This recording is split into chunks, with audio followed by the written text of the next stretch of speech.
Good day to Dr. Way Ibrahim Way Mustafa and my fellow classmates. Today I will be presenting about the effect of internal factor and macroeconomic factor towards the liquidity risk of ANCOM Logistics Berhad from 2015 to 2019. I am Thesigan Kalaidasan, metric number 264645. So the ANCOM Logistics Berhad is primarily an acquisition management firm at present. It holds all the equity interest in STL, which in turn holds all the equity interest in Pengangkutan Cogen Sdn Berhad, a liquid chemical carriage firm in Malaysia and Singapore, and 51% of the equity interest in ANCOM ChemQuest Terminal Sdn Berhad, a company engaged in the building, ownership, operation, leasing, and management of a chemical tank farm in Westport, Klang, Selangor Dari Ehsan, Malaysia. The company was converted into a public company on 15 January 2003 and changed its name to Tamco Corporate Holdings Berhad before changing it to ANCOM Logistics Berhad. And it was listed on the Nasdaq market of Bursa Malaysia on 6 July 2004. The problem statement for this research is the ultimate goal of a good corporate governance is to improve the transparent and accountable profit. So this research was done to understand the influence and effect of internal and external factors on the liquidity of ANCOM Logistics Berhad. The objective of this research is to investigate the effect of accountability on the internal factors from the liquidity risk of ANCOM Logistics, to investigate the effect of accountability towards the macroeconomic factor from the liquidity risk of the ANCOM Logistics, and also to investigate the effect of accountability on the internal factors and macroeconomic factors on the liquidity risk of ANCOM Logistics. The research questions for this study is, what is the effect of accountability on the internal factors from the liquidity risk of ANCOM Logistics? What is the effect of accountability towards the macroeconomic factor from the liquidity risk of the ANCOM Logistics company? And finally, what is the effect of accountability on the internal and macroeconomic factor on the liquidity risk of ANCOM Logistics? The literature review for liquidity risk is as follows. Firstly, Brunemeyer and Pedersen in their article in 2009 stated that the market liquidity risk refers to the inability to sell assets at or near the fair value, and in the case of a relevant sale in a small market, it can emerge as a price slump. On the other hand, Dreman and Nicolau, also from an article from the year 2009, stated that liquidity risk is the possibility that over a specific time period, the bank, or in this case, the companies, will become unable to settle obligations, which are known as current liabilities, with immediacy.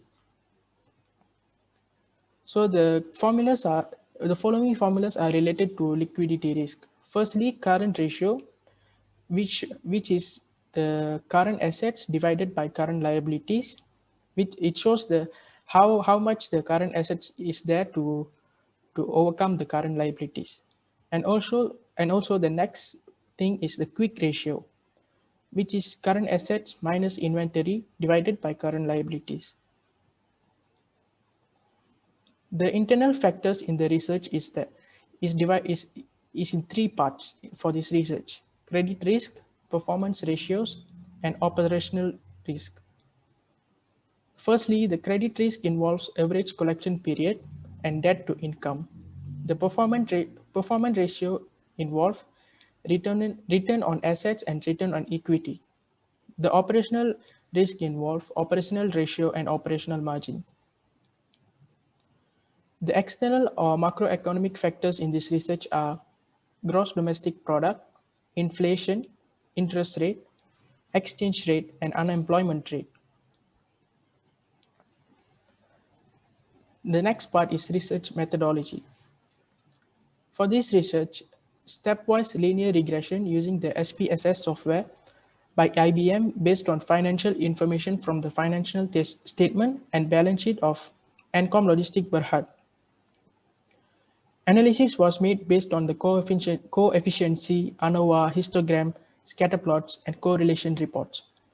All the data for this research were collected from the annual reports of ANCOM Logistics Berhad from the 5 years from 2015 to 2019.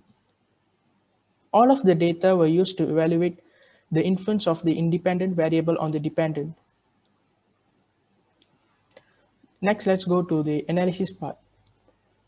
Firstly, descriptive statistics. The return on asset showed a 3.14%, and it also showed a low volatility, which means that the variable is not risky. The standard deviation for return on asset was 0.0278. The average correction period showed the most volatile and highly risky variable due to the high standard deviation. It showed a standard deviation of 31.51, which is the highest among the others. What this shows is that ANCOM is very inefficient in collecting its receivables. As for the external factors, only inflation and interest rate showed some volatility with 1.23 and 1.59 standard deviation respectively. Other than that, the variables only showed very minuscule volatility. Next, the correlation part. Correlation shows which variable is the most related to dependent variable. We can observe a negative correlation between dependent, which is the quick ratio, and the return on asset, return on equity, operating ratio, operating margin, GDP, inflation, exchange rate, and unemployment rate. Operating margin had a three-star correlation with quick ratio due to the significant value being less than 0.001. The operating margin's significant value was 0.000484. And following that, operating ratio, ACP, and return on equity had a two-star correlation with quick ratio with a significant value less than 0.05. Next, we will be looking at the model summary. The model summary one showed that the operating margin is able to explain the dependent, which is the quick ratio in this case, with a 97.7% accuracy. The Durbin-Watson test showed a number with a value of 1.597. For the Durbin-Watson test, a value between 1 and 3 is considered a good value. The model summary 2 showed that the macroeconomic factors explain the dependent variable at 95.5% accuracy, and also showed a Durbin-Watson value of 1.887, which is higher than 1 but less than 3. As for the third model summary, the internal factors could not explain the dependent variable. The Durbin-Watson analysis showed a value less than 1 at 0.500. To overcome these, future researchers should increase the observation or change the independent variable. Next, we will be looking at the ANOVA. The first ANOVA model had no F value or significant value. Due to that, the analysis of the model 1 couldn't be done. Usually, a very high or moderately high F value and a significant value of less than 0.10 is acceptable. The second ANOVA model showed a F value of 170.65, which is very high, and the significant value is 0.001, which is less than 0.10. Next, we will be looking at the coefficients part. The coefficient shows that which variable influences the dependent variable the most. The first model of the coefficients showed no analyzable data. T-value and significant value were not available in the first model of the coefficients.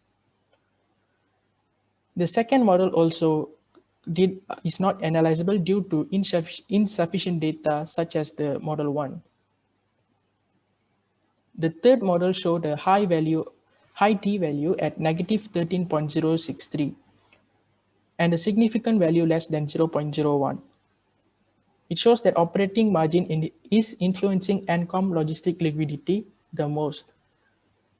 The variable operating margin and quick ratio are negatively correlated. That is why the T value is at negative, meaning that a decrease in operating margin will increase liquidity. So the discussion for this research is ANCOM logistics liquidity is highly affected by operating margin.